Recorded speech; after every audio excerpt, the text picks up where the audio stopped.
Hello, नमस्कार और आदाब मेरे सारे दोस्तों को आपके दोस्त और गाइड इरफान की तरफ से एक बार फिर आपके साथ अपने चैनल एस्ट्रो एश्योरेंस पर। आज गणेश उत्सव या गणेश या गणपति की स्थापना का दिन है। जैसा कि हम जानते हैं उन सबको जो ये त्योहार मना रहे हैं। और अगर आप भारत नहीं आए हैं तो कृपया मेरे देश आइए। मेरे खूबसूरत देश ये रंगों, त्योहारों, संस्कृतियों और खानों की जमीन है। आपको खास तौर पर त्योहारों के दौरान आना चाहिए क्योंकि ये बहुत रंगीन जगह बन जाता है। ये एक सांस्कृतिक धूमधाम बन जाता है। हर तरफ खुशियाँ, अच्छा खाना, सब बहुत अच्छे से सज-धज कर तैयार होते हैं। सब लोग बहुत ज्यादा। ये ध्यान रखें कि कृपया मेरे देश आए और कोशिश करें कि इनमें से किसी भी त्योहार के दौरान आए, चाहे आप होली के दौरान आए या दिवाली के दौरान या फिर क्रिसमस त्योहार या क्रिसमस समारोह के दौरान। आप पाएंगे कि ये दुनिया के किसी भी दूसरे हिस्से से बिल्कुल अलग देश है। ये कहने के बाद चलिए आज के लिए मैंने जो बहुत जरूरी वीडियो तैयार किया है उसमें कूदते हैं। और ये है कि सातवें भाव के स्वामी का दूसरे ग्रहों के साथ युति होने से हमारे लिए अलग अलग नतीजे कैसे आ सकते हैं, हमारे लिए अलग अलग अर्थ क्या बनते हैं, हमारे लिए अलग अलग रूप क्या सामने आते हैं। हालांकि क्योंकि आज गणेश उत्सव है, आपको पीछे कुछ आवाजें सुनाई देंगी। वो जश्न की आवाजें हैं, उत्सव की आवाजें हैं। वहाँ कुछ पूजाएं चल रही हैं, इसलिए मुझे पूजाएं बहुत पसंद हैं, इसलिए मैंने उन्हें ऐसे ही रहने दिया है। मैं कोशिश करूंगा कि जितना हो सके उन्हें फिल्टर न करूं और उन्हें बरकरार रखूं, लेकिन मुझे भी सुनाई देना चाहिए, तो मैं देखूंगा कि मैं दोनों का कैसे मिश्रण कर सकता हूं। अब ये कहने के बाद चलिए सातवें भाव के स्वामी के दूसरे ग्रहों के साथ युति में कूदते हैं। अब सातवां भाव का स्वामी क्या होता है? सातवां भाव का स्वामी होता है प्रतिबद्धता, साझेदारी, वफादारी, वैवाहिक सुख, दूसरे लोगों के साथ काम करने की आपकी क्षमता, एक टीम में काम करना, व्यापार का अर्थ भी, और रोजमर्रा के आधार पर आप लोगों के साथ कैसे पेश आते हैं। ये आपके रिश्ते में, आपकी टीमों में संतुलित होने के बारे में भी है, और ये थोड़ा सा लेन देन और सौदेबाजी के बारे में भी है। तो जब सातवां भाव का स्वामी सूर्य के साथ युत होता है तो ये एक तरफ अच्छा स्थान है क्योंकि ये रिश्ते में दोनों के लिए बहुत सारा अधिकार लाता है। खास तौर पर वो व्यक्ति जिसका सातवां भाव का स्वामी सूर्य के साथ युत होता है, वो व्यक्ति जवाबदेही के जरिए अधिकार भी लाएगा। तो ये व्यक्ति जिम्मेदारी लेना चाहता है, जवाबदेही लेना चाहता है और इसलिए अधिकार भी चाहता है ताकि फैसले ले सके और नेतृत्व भी ले सके।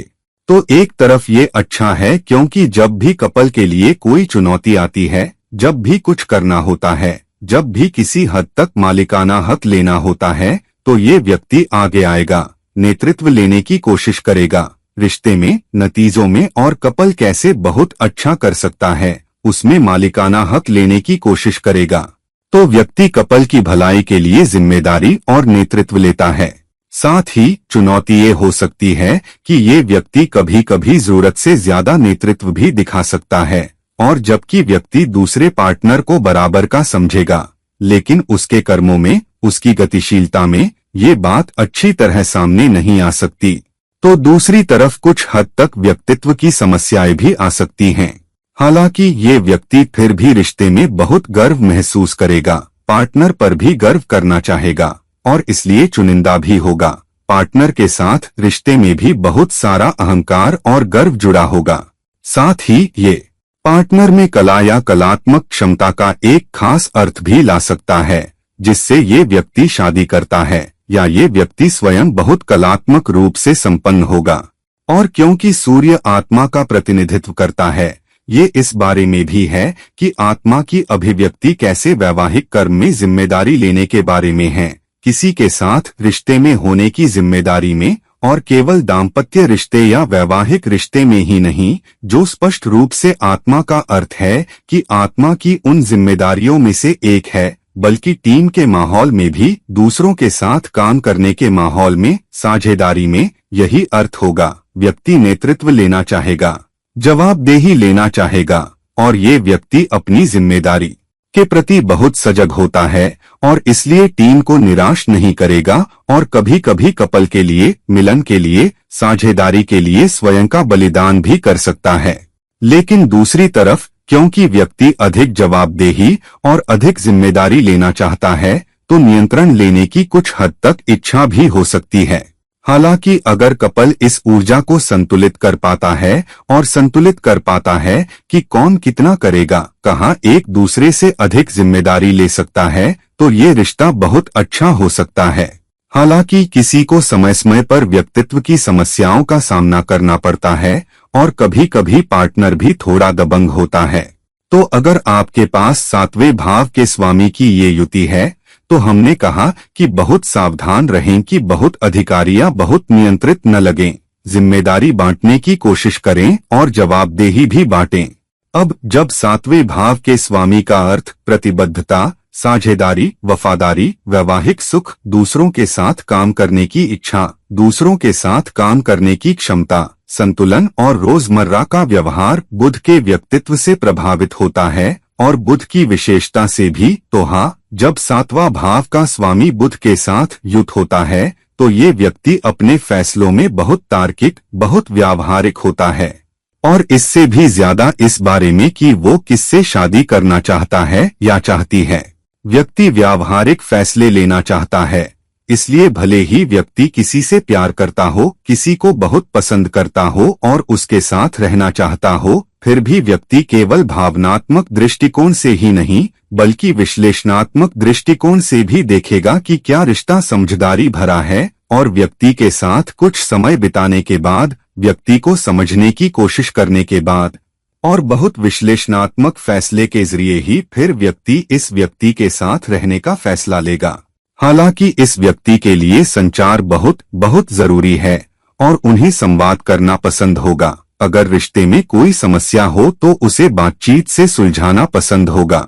साथ ही संचार ही वो चीज होगी जो रिश्ते को संतुलित रखेगी और अगर रिश्ता बिगड़ रहा है तो ये पार्टनर अपनी संवाद करने और संदेश पहुंचाने की क्षमता के कारण रिश्ते को वापस सामान्य स्थिति में लाएगा। हालांकि बुध की अधिक परिपूर्ण होने की जरूरत भी रिश्ते में आएगी, जहां ये व्यक्ति जिसका सातवां भाव का स्वामी बुध के साथ युत है वो पार्टनर में खामियां निकालने की कोशिश कर सकता है या पार्टनर को कुछ क्षेत्रों में सुधारने की कोशिश कर सकता है। पार्टनर से ये भी कह सकता है, तुम ये बेहतर क्यों नहीं करते, या तुम ये ऐसे क्यों करते हो, तुम इसे ऐसे क्यों नहीं कर सकते, और तुम हमेशा ऐसा ही करते हो। तो कभी कभी थोड़ी नुक्ताचीनी करने वाली हरकत दूसरे पार्टनर को भी दिखाई दे सकती है। ये पार्टनर इतना नुक्ताचीनी क्यों करता है, ये व्यक्ति मुझे परफेक्ट क्यों बनाना चाहता है, ये व्यक्ति मुझे पहले से जानता था तो अब ये मुझमें खामियां क्यों निकाल रहा है, ये व्यक्ति इतना क्यों टोकता है। हालांकि साथ ही क्योंकि ये बुध ग्रह है जो कन्या राशि का स्वामी भी है, छठे भाव की ऊर्जाएं, तो ये व्यक्ति रिश्ते में सेवा करना भी पसंद करता है, अधिक करना चाहेगा, पार्टनर का ख्याल रखना भी चाहेगा और क्योंकि वो रिश्ते में अधिक देने वाले भी होते हैं इसलिए वो ये भी सुनिश्चित करना चाहते हैं कि साझेदारी अच्छी चले, कपल बहुत अच्छा करे। तो ये लोग ये भी महसूस करते हैं कि उन्हें फैसले लेने, विश्लेषणात्मक क्षमता, धन संभालने, वित्त संभालने, संसाधन संभालने के व्यावहारिक दृष्टिकोण के जरिए योगदान देने की जरूरत है। तो इस ऊर्जा के कारण भी ये व्यक्ति थोड़ा अधिक टोकने वाला या अधिक विश्लेषणात्मक लग सकता है और आमतौर पर आप पाएंगे कि इस व्यक्ति का दृष्टिकोण बहुत तर्कसंगत है और थोड़ी सौदेबाजी करने में कोई हर्ज नहीं मानता और कपल को एक इकाई के रूप में सर्वश्रेष्ठ करने पर भी ध्यान केंद्रित करता है। ये दोनों पार्टनर्स को एक कपल के रूप में, एक इकाई के रूप में देखता है, न कि अलग अलग लोगों के रूप में। तो व्यक्ति दोनों के लिए सोचता है और सोचता है कि ठीक है, मैं हम दोनों के लिए सोच सकता हूँ, मैं बहुत तार्किक हूँ, मेरा दृष्टिकोण बहुत तर्कसंगत है, तुम मुझे ऐसा करने क्यों नहीं देते। बुध का सातवें भाव के स्वामी के साथ युत होना ये हो सकता है कि दूसरा पार्टनर इस व्यक्ति को बहुत विश्लेषणात्मक, आलोचनात्मक, शिकायत करने वाला भी देखे, जबकि व्यक्ति वास्तव में बहुत व्यावहारिक, बहुत समझौता परक, बहुत तार्किक, बहुत सेवाउन्मुख होता है। तो अगर आपका सातवां भाव का स्वामी बुध के साथ है तो अपनी शिकायत करने वाली, आलोचना करने वाली, विश्लेषणात्मक वाली तरफ को कम करने की कोशिश करें। लेकिन अगर आप किसी ऐसे व्यक्ति के साथ रहने वाले हैं जहां सातवां स्वामी बुध के साथ युत है तो थोड़ा अधिक उदार रहें, ये जानते हुए कि ये ऊर्जा मिलन में क्या लाती है। अब जब सातवां भाव का स्वामी शुक्र के साथ युत होता है तो सातवें भाव के स्वामी की ऊर्जा प्रतिबद्धता, साझेदारी, वफादारी, वैवाहिक सुख, दूसरों के साथ काम करने की क्षमता, टीम वर्क, संतुलन, देना और सौदेबाजी, सब साझेदारी में मिलन में शुक्र की ऊर्जाओं से जुड़ जाती है। तो क्योंकि सातवां भाव का स्वामी शुक्र के साथ है, इसका मतलब है कि बहुत सारा रोमांसोन्मुखता, बहुत सारा आकर्षण है, इसलिए ये रिश्ते को भी प्रभावित करता है। और इसलिए जब सातवां भाव का स्वामी शुक्र के साथ युत होता है तो पार्टनर की कोई खास विशेषता सामने आएगी, जो या तो ये होगी कि व्यक्ति बहुत खूबसूरत है, या बहुत मोहक है, या बहुत आकर्षक है, बात करने के तरीके में बहुत सुसंस्कृत है, शायद बिस्तर में अच्छा है, थोड़ा चंचल भी है, और उन्हें अच्छी जिंदगी पसंद है। और क्योंकि उन्हें अच्छी जिंदगी पसंद है, उन्हें जिंदगी की अच्छी चीजें पसंद हैं, इसलिए वो एक दूसरे का पोषण करने या पार्टनर का पोषण उसी अच्छाई के साथ करने की कोशिश करते हैं। और इसलिए ऐसा व्यक्ति आमतौर पर जब सातवां भाव का स्वामी शुक्र के साथ युत होता है तो बेहतर वित्त की अच्छी किस्मत भी ला सकता है और दूसरे पार्टनर के साथ ऊर्जा और रिश्ते में संतुलन बनाने के लिए बहुत अच्छी तरह काम करेगा, क्योंकि शुक्र तुला राशि का भी स्वामी है जो संतुलन के बारे में है। और क्योंकि व्यक्ति को अच्छी जिंदगी पसंद है, इसलिए व्यक्ति जिंदगी की सभी सुविधाओं को मिलन में लाना चाहेगा और अपनी पीठ झुकाने, अधिक मेहनत करने में कोई हर्ज नहीं मानता ताकि अच्छी जिंदगी ला सके। तो अगर दूसरा पार्टनर इस व्यक्ति को अच्छी तरह नहीं समझता तो वो सोच सकता है कि ये व्यक्ति भी हमेशा अधिक पैसा खर्च करना चाहता है और हमेशा बेकार खर्च करता है, बिना ये देखे कि व्यक्ति क्या ऊर्जा लाना चाहता है जो दोनों के लिए है, न कि केवल अपने लिए। ये व्यक्ति किसी चीज में अच्छा भी हो सकता है जो कलात्मक हो सकती है, रसोई में भी अच्छा हो सकता है, पाक कला में भी, और बहुत बहुत मूल्योन्मुख होगा। उसके सिद्धांत मजबूत होंगे और संतुलन बनाए रखने की कोशिश में वो शायद ही कभी रिश्ते से बाहर जाएगा। और संतुलन बनाए रखने की कोशिश में वो रिश्ते के लिए अधिक करना भी चाहेगा, लेकिन प्यार, स्नेह, उस अच्छी जिंदगी से समझौता नहीं करेगा जो वो चाहते हैं। तो अगर व्यक्ति को डर है कि पार्टनर उन्हें पर्याप्त ध्यान नहीं दे रहा, उन्हें वो प्यार और स्नेह नहीं दे रहा या उन्हें लाड़ प्यार नहीं कर रहा, तो व्यक्ति थोड़ा निराश हो सकता है, थोड़ा हताश भी हो सकता है और ये रिश्ते पर भी असर डाल सकता है। हालांकि क्योंकि ये दूसरी तरफ है, शुक्र कुछ क्षेत्रों में उतार चढ़ाव दिखा सकता है, इसलिए भौतिक पहलू पार्टनर्स को साथ ला सकते हैं, जैसे सुंदरता या आकर्षण या यौन ऊर्जा या अच्छी जिंदगी का प्यार, या ये सोचना कि व्यक्ति अच्छा साथी है या उन्हें भी जिंदगी की अच्छी चीजें पसंद हैं, उनका स्वाद भी अच्छा है। तो अगर मैं इस व्यक्ति के साथ रह सकता हूँ तो जिंदगी खुशहाल हो सकती है। तो कभी कभी प्यार, स्नेह, रिश्ते की बुनियाद भौतिक पहलुओं पर अधिक आधारित हो सकती है, न कि मजबूत प्यार उन्मुख, साझेदारी उन्मुख, साथ साथ चलने उन्मुख पहलुओं पर। तो अगर आपका सातवां भाव का स्वामी शुक्र के साथ युत है तो कोशिश करें कि आप भौतिक पहलुओं या सुंदरता या मोहकता या लाड़ प्यार या ध्यान पर बहुत ज्यादा ध्यान न दें, बल्कि रिश्ते में साथ साथ चलने की बुनियाद और मूल्यों को देखें, न कि दूसरी तरफ। दूसरी तरफ अगर आप किसी ऐसे व्यक्ति के साथ हैं जिसका सातवां भाव का स्वामी शुक्र के साथ युत है तो उन्हें बेहतर समझने की कोशिश करें, ये जानते हुए कि रिश्ते में कौन सी ऊर्जाएं लाई जा रही हैं। अब अगर सातवां भाव का स्वामी चंद्रमा के साथ युत होता है तो हाँ, सातवें भाव के स्वामी की ऊर्जा प्रतिबद्धता उन्मुख, साझेदारी, वफादारी, वैवाहिक सुख, एक टीम में दूसरों के साथ काम करना, संतुलन, देना, रिश्ते में एक दूसरे की सेवा करना, सब चंद्रमा की ऊर्जा से प्रभावित होता है। सहानुभूति, देखभाल, पोषण, चंद्रमा की सहायक ऊर्जा।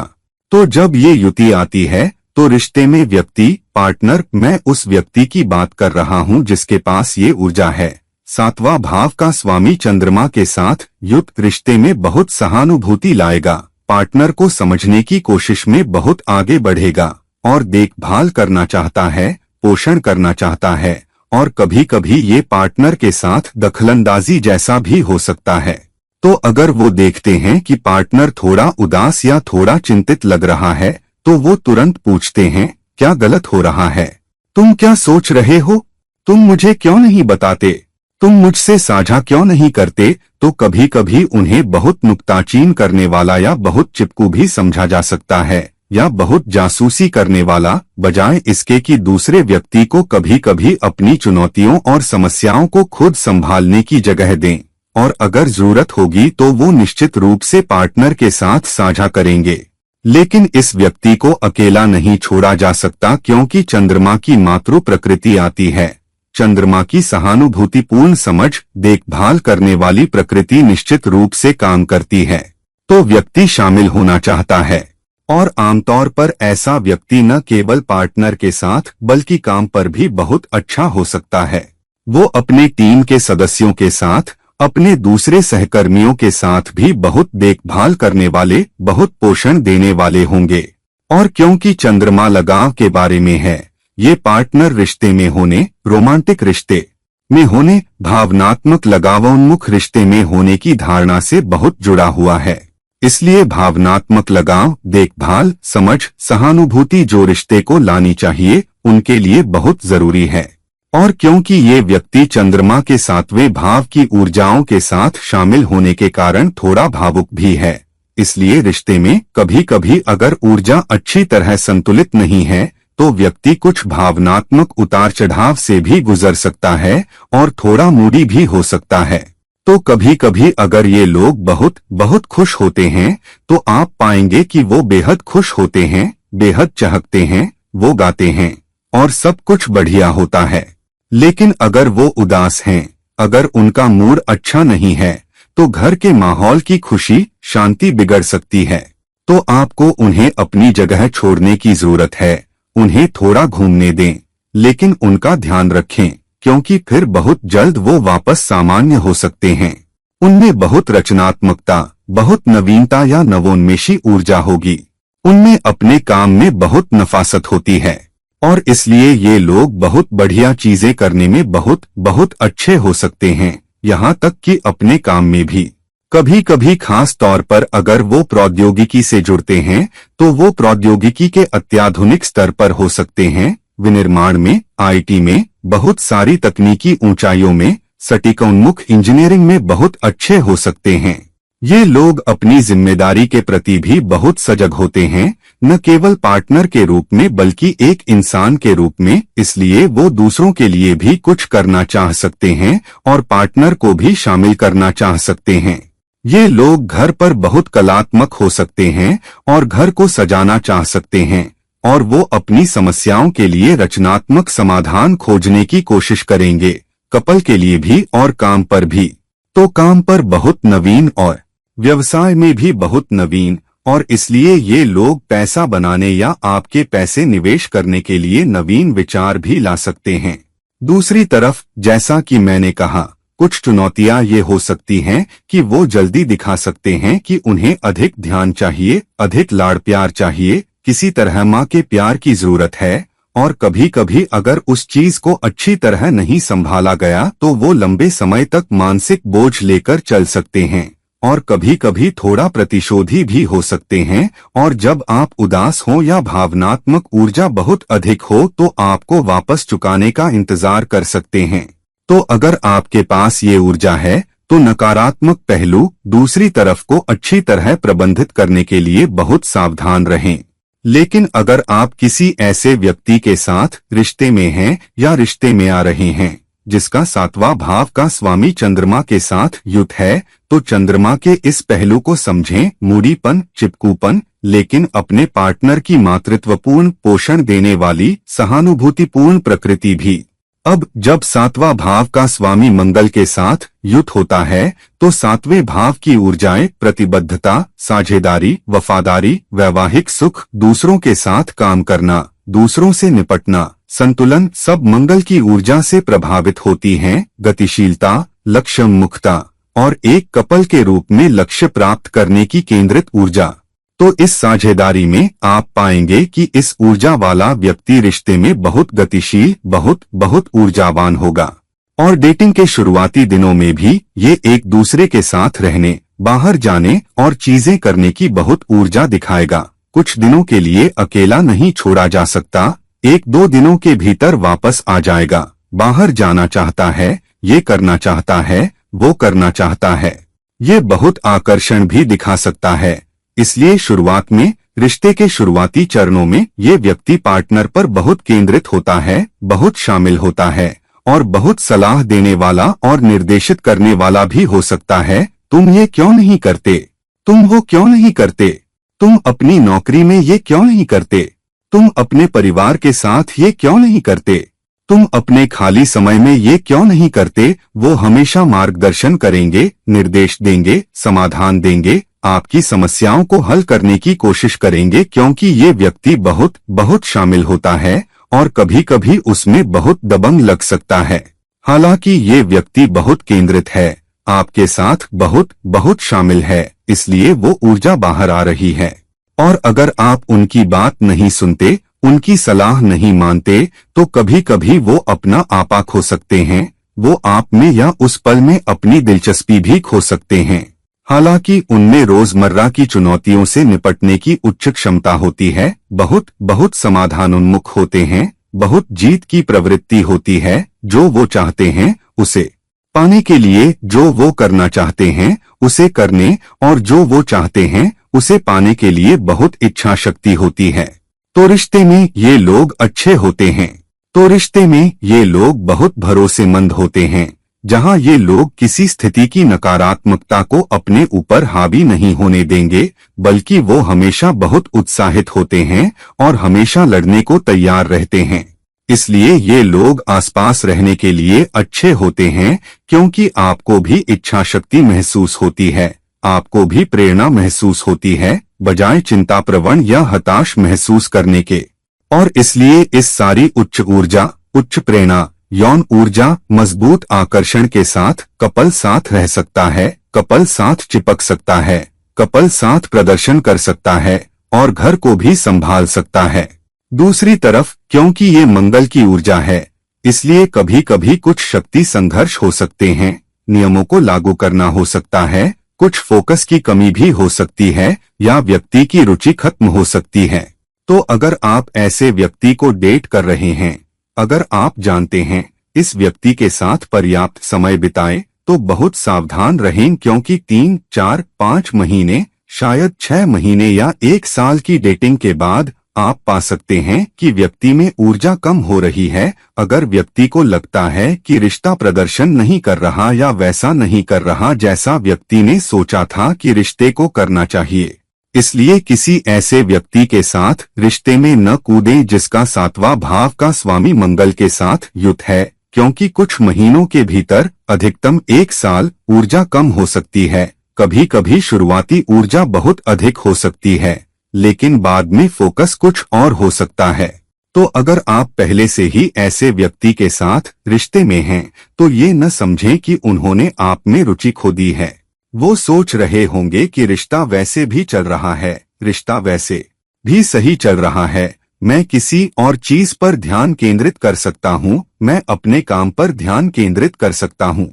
तो इस ऊर्जा को अच्छी तरह प्रबंधित करें।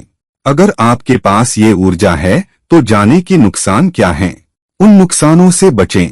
अगर आप किसी ऐसे व्यक्ति के साथ रिश्ते में आने वाले हैं या पहले से हैं जिसका सातवां भाव का स्वामी मंगल के साथ युत है, तो पार्टनर की ऊर्जा की गतिशीलता को समझें जो वो रिश्ते में लाता है। अब जब सातवां भाव का स्वामी गुरु के साथ युत होता है, तो यहाँ युति सातवें भाव की ऊर्जा, प्रतिबद्धता, साझेदारी, वफादारी, वैवाहिक सुख, दूसरों के साथ काम करना, एक टीम में काम करना, एक दूसरे के साथ रोजमर्रा का व्यवहार, संतुलन, लेन देन सब गुरु की ऊर्जा से प्रभावित होते हैं। बड़े दिल वाला होना, बुद्धिमान होना, सीखने उन्मुख होना, रिश्ते में विश्वास, रिश्ते की सकारात्मकता का विस्तार करना और एक दूसरे की अच्छाई का भी। तो जब सातवां भाव का स्वामी गुरु के साथ युत होता है तो पार्टनर या ये व्यक्ति जिसके पास ये युति है रिश्ते में बहुत बुद्धिमत्ता लाएगा। वो बहुत बड़े दिल वाले होंगे, अधिक देने वाले बनना चाहेंगे, रिश्ते में बहुत प्यार और स्नेह भी लाएंगे और अधिक करना चाहेंगे। और वो महसूस करते हैं कि ये भी अच्छा है। पार्टनर पर ध्यान केंद्रित रखना भी बुद्धिमानी है, न कि स्वयं पर। तो ये एक ऐसा व्यक्ति है कुछ स्थितियों में भी जहां अगर आप पिज्जा बांटना चाहते हैं तो वो आपको पिज्जा का बड़ा टुकड़ा देना चाहेंगे, क्योंकि व्यक्ति महसूस करता है कि देना भी देखभाल है, देना दिल को भी बड़ा करता है, दिल और रिश्ते को भी पोषण देता है। तो ये व्यक्ति बहुत बुद्धिमान लग सकता है। और जो भी ग्रह सातवें भाव के स्वामी के साथ युत है उसकी विशेषताओं का विस्तार भी करेगा।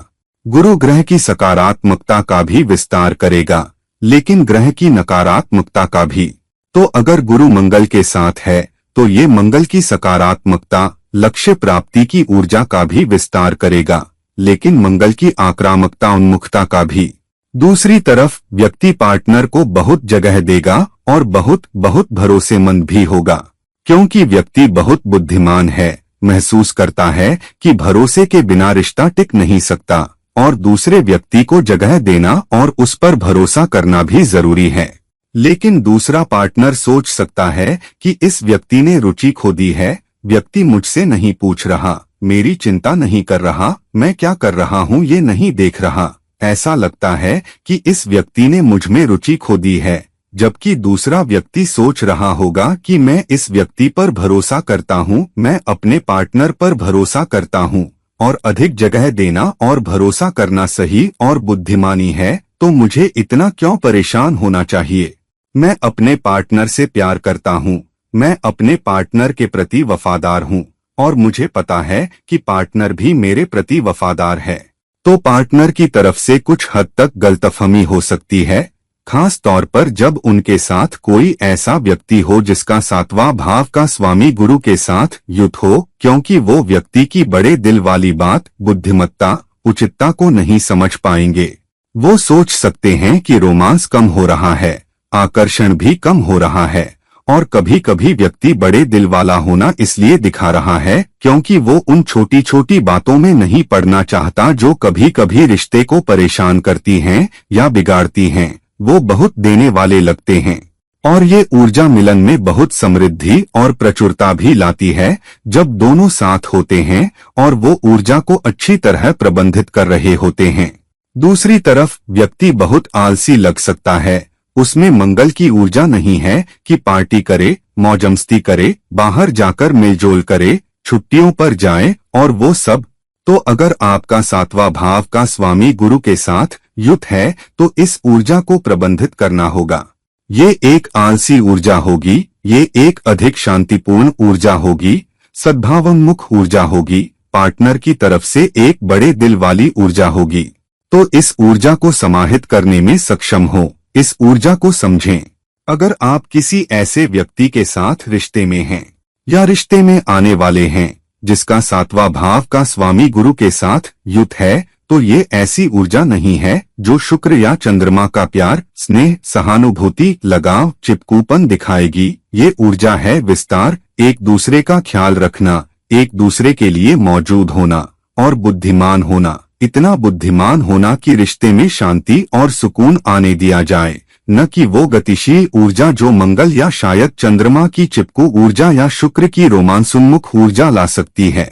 अब जब सातवां भाव का स्वामी शनि के साथ युत होता है, सातवें भाव की ऊर्जा क्या है?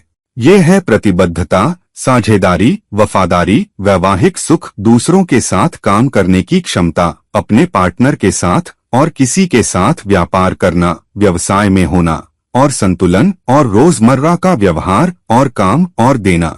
तो जब सातवां भाव का स्वामी शनि के साथ युत होता है तो शनि की ऊर्जा सातवें भाव के स्वामी या सातवें भाव की साझेदारी उन्मुख ऊर्जाओं के इन सभी गुणों को प्रभावित करती है।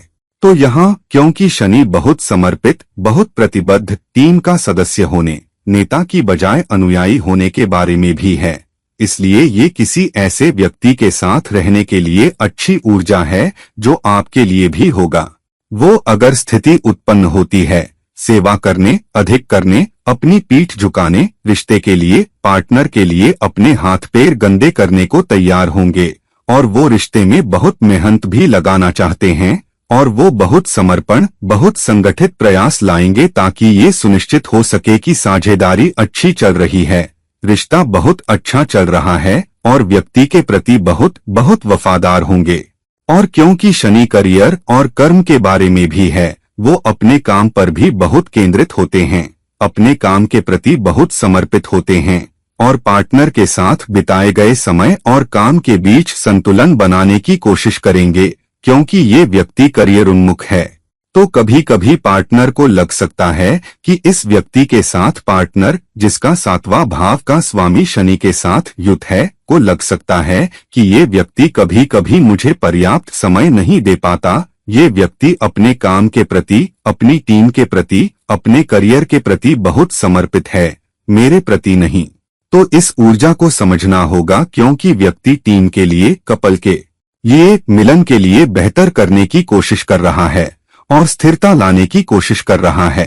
वो एक संगठित प्रयास लाने की भी कोशिश कर रहे हैं और कड़ी मेहनत के जरिए व्यक्ति महसूस करता है कि वो रिश्ते को बनाए रख सकता है, वित्तीय सुरक्षा ला सकता है, क्योंकि ये व्यक्ति वित्तीय सुरक्षा उन्मुख है जो वित्तीय सुरक्षा लाना चाहता है और फिर पार्टनर को अच्छी जिंदगी देने में सक्षम होना चाहता है और उसके लिए वो पार्टनर से अधिक मेहनत करने में कोई हर्ज नहीं मानते, लेकिन वो अपने प्यार और स्नेह और अच्छी तरह संवाद करने की क्षमता के जरिए वो नहीं दिखा पाते, क्योंकि संचार उनकी ताकत नहीं है जो बुद्ध ला सकता है। तो एक तरफ बहुत मेहनत जो व्यक्ति करने को तैयार है, बहुत समर्पित ऊर्जा, बहुत वफादारी, बहुत देखभाल करने वाला रवैया, बहुत टीम वर्क, बहुत सेवा जो व्यक्ति ला सकता है, बहुत स्थिरता जो व्यक्ति ला सकता है और बहुत कम ही ये लोग प्यार और स्नेह या रिश्ते में होने की सीमाओं, नियमों को तोड़ेंगे। दूसरी तरफ क्योंकि शनि शामिल है, इसलिए रिश्ता शुरू होने में धीमा होगा और कभी कभी शनि समस्याएं, चुनौतियां, कर्म संबंधी ऊर्जा भी ला सकता है जो शनि लाता है और इसलिए आमतौर पर कपल को एक दूसरे के साथ बहुत बहुत मजबूती से बंधने में समय लगता है और बाहरी प्रभाव, ठहराव, सुस्ती को न आने दें, न कि वो भड़कीली तरक्की जो कुछ दूसरे ग्रह ला सकते हैं, उदाहरण के लिए मंगल या शुक्र ला सकते हैं, लेकिन धीरे धीरे स्थिरता इस ऊर्जा के साथ जीत दिलाती है। तो अगर आप किसी ऐसे व्यक्ति के साथ रिश्ते में हैं जिसका सातवां भाव का स्वामी शनि के साथ युत है, तो समझें कि ये व्यक्ति थोड़ा पारंपरिक होगा, सीमाओं का सम्मान करेगा और धोखा देने की कोशिश नहीं करेगा। आमतौर पर ये वो लोग नहीं हैं जो धोखा देंगे, लेकिन वो उतने साहसी या मौजमस्ती करने वाले नहीं हो सकते जितने आप या शायद किसी दूसरी युति के साथ होते हैं। लेकिन कभी कभी इस ऊर्जा के कारण ये चुनौतियां भी ला सकता है। हालांकि रिश्ते के लिए ये सबसे अच्छा व्यक्ति है, रिश्ता स्थिर रहेगा, व्यक्ति अपनी पीठ झुकाने को तैयार है, वफादार और प्रतिबद्ध होगा और बहुत कम ही व्यक्ति आपके साथ नहीं होगा जब आपको उसकी जरूरत होगी। अब जब सातवां भाव का स्वामी राहु के साथ युत होता है तो हाँ, सातवें भाव की ऊर्जाएं, प्रतिबद्धता, साझेदारी, वफादारी, दूसरों के साथ काम करना, वैवाहिक सुख, संतुलन, रोजमर्रा का व्यवहार, लेन देन, सब राहु की ऊर्जाओं से प्रभावित होती हैं। राहु सीमाओं से बाहर के आकर्षण, एक दूसरे के लिए लालसा, भौतिक सफलता की लालसा, भौतिक लाभ की लालसा और पार्टनर में उन चीजों को देखने की लालसा भी लाता है जो वे रिश्ते में महत्वपूर्ण समझते हैं। तो अगर सातवां भाव का स्वामी राहु के साथ युत है तो ऐसा व्यक्ति पार्टनर से अधिक चाहेगा, पार्टनर से अधिक उम्मीद करेगा। तो अगर आप किसी ऐसे व्यक्ति के साथ रिश्ते में हैं या रिश्ते में आने की कोशिश कर रहे हैं जिसका सातवां भाव का स्वामी राहु के साथ युत है, तो जान लें कि ये व्यक्ति आपसे अधिक उम्मीद कर सकता है। और अगर उम्मीद पूरी नहीं होती तो व्यक्ति चिंता प्रवण भी हो सकता है, हताश भी हो सकता है। और क्योंकि राहु इस जन्म का कर्म भी है, जबकि केतु पहले से किया हुआ, वहां रहा हुआ, वो कर चुका ऊर्जा है, इसलिए ये व्यक्ति रिश्ते से जुड़ी कर्म ऊर्जा, मिलन से जुड़ी भी लाता है। तो ये वो ऊर्जा है जिससे आसानी से निपटा नहीं जा सकता जब तक आप ये न समझ लें कि ये सीमाओं से बाहर का आकर्षण भी हो सकता है। तो आमतौर पर जब सातवां भाव का स्वामी राहु के साथ युत होता है तो पार्टनर में कुछ असामान्य बात हो सकती है। जाति से बाहर, धर्म से बाहर, देश से बाहर का रिश्ता भी हो सकता है, संस्कृतियों के पार भी, या शायद ऐसा रिश्ता जिसे समाज आसानी से स्वीकार न करे। उदाहरण के लिए लड़की लड़के से बहुत बड़ी हो सकती है या लड़का लड़की से बहुत बड़ा हो सकता है, क्योंकि यहाँ राहु का प्रभाव है। कोई विदेशी तत्व या विदेशी सांस्कृतिक तत्व भी हो सकता है। सांस्कृतिक तत्व में अंतर, जाति या धर्म तत्व में अंतर भी, या ये लोग एक ही देश के बहुत अलग अलग क्षेत्रों से भी हो सकते हैं, एक दूसरे से बहुत बहुत अलग भी, और रिश्ते में कुछ हद तक अपरंपरागतता भी हो सकती है। ये लिव इन रिश्ता भी हो सकता है, या ऐसा रिश्ता जो कुछ समय के लिए छिपा हो, इससे पहले कि वो खुले में आए या बाहर लाया जाए। और ये व्यक्ति बहुत बहुत नवीन हो सकता है, बहुत बहुत रचनात्मक हो सकता है। और रिश्ते में अगर व्यक्ति को लगता है कि आप उससे बहुत प्यार करते हैं, उनके लिए पीठ झुकाने को तैयार हैं, तो ये व्यक्ति आपके लिए अधिक करने के लिए नैतिकता की सीमाओं को भी धकेलते हुए सभी प्रकार के साधनों का उपयोग करेगा। आपको धोखा देने की बजाय आपके लिए धोखा भी करेगा। और क्योंकि व्यक्ति इतना पीठ झुकाने को तैयार है, यहाँ तक कि आपके लिए और रिश्ते के लिए बड़े जोखिम भी लेता है। अगर व्यक्ति को लगता है कि उसे वापस पर्याप्त नहीं दिया जा रहा, वही प्यार और स्नेह नहीं मिल रहा जिसकी व्यक्ति को लालसा है, तो व्यक्ति उसमें रुचि भी खो सकता है, वो बाहर भी रुचि तलाश सकता है। ये सामान्य बात नहीं है, ये हमेशा नहीं होता, ये केवल एक असामान्य मामले के रूप में हो सकता है। इसलिए सिर्फ इसलिए कि आप किसी ऐसे व्यक्ति के साथ रिश्ते में हैं या रिश्ते में आ रहे हैं जिसका सातवां भाव का स्वामी राहु के साथ युत है, तो उस पर शक न करें, उसे बुरा भला न कहें। ये व्यक्ति रिश्ते में बहुत चतुर भी हो सकता है और रिश्ते में शांति वापस लाने की कोशिश करेगा। हो सकता है कि सब कुछ साझा करना पसंद न करे, कुछ बातें निजी रखना चाहे, कुछ बातें छिपाकर रखना चाहे। उस व्यक्ति को वो जगह दें, क्योंकि व्यक्ति का कोई बुरा इरादा नहीं है।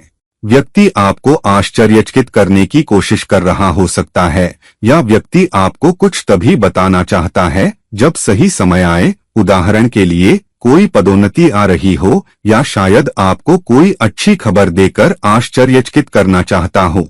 अब दूसरी तरफ ये युति व्यक्ति में बहुत अधीरता भी लाती है, और इसलिए व्यक्ति अधीर हो सकता है। अगर व्यक्ति को लगता है कि रिश्ता कहीं नहीं जा रहा, रिश्ते में पर्याप्त नहीं कर रहा, आप रिश्ते में पर्याप्त योगदान नहीं दे रहे, आप व्यक्ति की उम्मीद को पूरा नहीं कर पा रहे, तो कभी कभी ये रिश्ता अचानक बन सकता है, या ये रिश्ता अचानक बिखर भी सकता है। तो सावधान रहने की जरूरत है। अगर आपके पास ये ऊर्जा है, सातवां भाव का स्वामी राहु के साथ युत, तो आप नहीं जानते कि कब राहु रिश्ते को नीचे ले जा सकता है।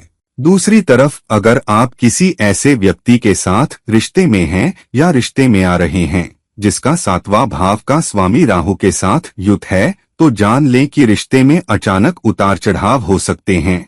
ऐसी स्थिति के लिए तैयार रहें, जगह दें और उस ऊर्जा को प्रबंधित करें। ऊर्जा को बिगड़ने न दें, क्योंकि जितना आप ऊर्जा को पटरी से उतरने देंगे, ऊर्जा वापस पटरी पर नहीं आ सकती। तो रिश्ते में बहुत असामान्य ऊर्जा भी, बहुत असामान्य रोमांस भी, बहुत विकासोन्मुखता भी, बहुत अचानक विकास भी रिश्ते में आ सकता है, अगर ऊर्जा अच्छी तरह प्रबंधित हो। अब जब सातवां भाव का स्वामी केतु के साथ युत होता है, तो सातवें भाव की ऊर्जाएं प्रतिबद्धता, साझेदारी, वफादारी, वैवाहिक सुख, दूसरों के साथ काम करने की क्षमता, शायद एक टीम में या व्यवसाय में रिश्ते को संतुलित करना, लेन देन सब केतु की ऊर्जाओं से प्रभावित होती हैं। त्याग की ऊर्जा, वैराग्य की ऊर्जा, कभी कभी रिश्ते के फलने फूलने के लिए पर्याप्त रूप से जुड़ा हुआ न लगने की ऊर्जा। तो अगर सातवां भाव का स्वामी केतु के साथ युक्त है तो ये वो ऊर्जा है जहां व्यक्ति पर्याप्त प्यार, देखभाल, स्नेह नहीं दिखा पाता जो शुक्र दिखा सकता है, वैसी समझ, सहानुभूति, भावनात्मक जुड़ाव जो चंद्रमा दिखा सकता है, वैसी बुद्धिमत्ता जो गुरु दिखा सकता है। ये उन सब के छोटे छोटे गुण लाता है, लेकिन कभी कभी पार्टनर को संतुष्ट करने के लिए पर्याप्त नहीं। तो आमतौर पर जब सातवां भाव का स्वामी केतु के साथ युक्त होता है तो ये व्यक्ति बहुत मांग करने वाला नहीं लग सकता, या कभी कभी बहुत अधिक मांग करने वाला भी लग सकता है। खास तौर पर जब व्यक्ति को लगता है मैं अधिक देता रहा हूँ, क्योंकि आमतौर पर ये व्यक्ति बिना कुछ मांगे चुपचाप देता रहेगा, ये सोचकर कि मैं रिश्ते में इतना दे रहा हूँ, मैं कुछ मांग भी नहीं रहा। और इसलिए आमतौर पर रिश्ते में अगर कपल के बीच लड़ाई होती है तो ये व्यक्ति कम प्रतिस्पर्धी हो सकता है, बहुत बहस नहीं करना चाहेगा, चुप रहेगा, थोड़ा रूठ सकता है, रिश्ते में चुनौतियों को बढ़ाना या भड़काना नहीं चाहता। लेकिन दूसरे पार्टनर के लिए ये व्यक्ति लग सकता है या ये व्यक्ति ऐसा लग सकता है कि शामिल नहीं, बहुत दिलचस्पी नहीं, परवाह नहीं करता। तो रिश्ते में गलतफहमी भी आ सकती है जिसके कारण रिश्ता खराब हो सकता है। तो ये बहुत धीमी ऊर्जा है और रिश्ते को बहुत मजबूत होने के लिए, इस ऊर्जा को समझने के लिए एक दूसरे को बहुत समझ, बहुत जगह देने की जरूरत होती है।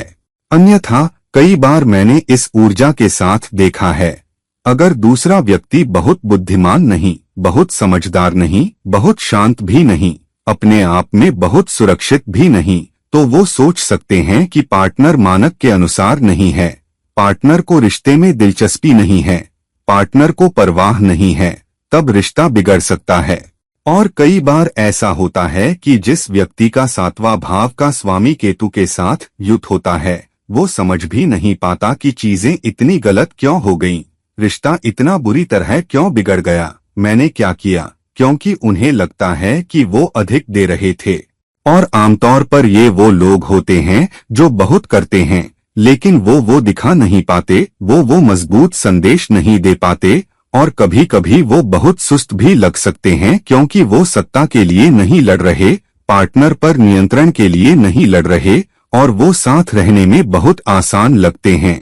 और कभी कभी वो ऊर्जा नहीं दिखाते जो कभी कभी शुक्र की ऊर्जा या मंगल की ऊर्जा ला सकती है। तो आमतौर पर ये व्यक्ति थोड़ा बेढंगा भी हो सकता है, शायद कूटनीतिक रूप से पर्याप्त न हो, रिश्ते को वापस संतुलित लाने के लिए पर्याप्त चालाक न हो, और कभी कभी वो ऊर्जा नहीं दिखाते, वो थोड़ी टालमटोल दिखाते हैं या दिखाते हैं कि मुझे बहुत दिलचस्पी नहीं है, या वो पार्टनर से थोड़ा वैराग्य भी दिखाते हैं। हालांकि व्यक्ति अधिक चिंतनशील हो सकता है और परेशानी नहीं पैदा करना चाहता, और इसके कारण रिश्ते में चुनौतियां भी आ सकती हैं, जबकि ये व्यक्ति बहुत देने वाला हो सकता है। और ये ऊर्जा रिश्ते में कुछ नुकसान भी ला सकती है, आमतौर पर आकर्षण की कमी, पार्टनर्स के बीच मजबूत बंधन की कमी। हालांकि ये एक पार्टनर के रूप में आध्यात्मिक उन्नति के लिए सबसे अच्छी ऊर्जाओं में से एक हो सकती है। तो अगर आप किसी ऐसे व्यक्ति के साथ साझेदारी में हैं या रिश्ते में हैं जिसका सातवां भाव का स्वामी केतु के साथ युक्त है, तो इस व्यक्ति की ऊर्जा को समझें, रिश्ते की ऊर्जा को समझें, एक कपल के रूप में अधिक देने वाले बने, एक कपल के रूप में दूसरों के लिए करने वाले बने, एक दूसरे को अधिक जगह दें, एक दूसरे को भरोसा और प्यार और स्नेह दें, जो भी आप में से प्रत्येक के लिए अधिक संभव हो, और रिश्ते को स्थिर रखने की कोशिश करें, क्योंकि ये युति है, ये एक ऊर्जा है जो अगर आप एक दूसरे में भरोसा, एक दूसरे के लिए प्यार और स्नेह बनाए रखते हुए, बहुत मांग न करते हुए ऊर्जा को साथ रखने में सक्षम हैं, तो बिना जाने राशि चक्र आपके लिए प्रचुरता के भंडार खोल सकता है। तो दोस्तों, अब जब हमने सातवें भाव के स्वामी की विभिन्न ग्रहों के साथ युति की ऊर्जा में गहराई से जाने की कोशिश की है, तो देखें कि क्या सातवें भाव के स्वामी की कोई ऊर्जा इनमें से किसी ग्रह से या तो युति या दृष्टि से प्रभावित हो रही है। इस ऊर्जा का अच्छी तरह उपयोग करें और उस ग्रह की सकारात्मक ऊर्जा को लाने की कोशिश करें जिससे सातवां भाव का स्वामी प्रभावित हो रहा है, और इस ऊर्जा का उपयोग एक अधिक खुशहाल, अधिक स्थिर मिलन के लिए करें। तो दोस्तों, इस वीडियो को लाइक करें, इस वीडियो को शेयर करें, और अगर आप मुझसे व्यक्तिगत परामर्श चाहते हैं तो कृपया मुझसे कुछ वीडियो में संपर्क करें। ये हैं आपके दोस्त और गाइड इरफान। नमस्कार।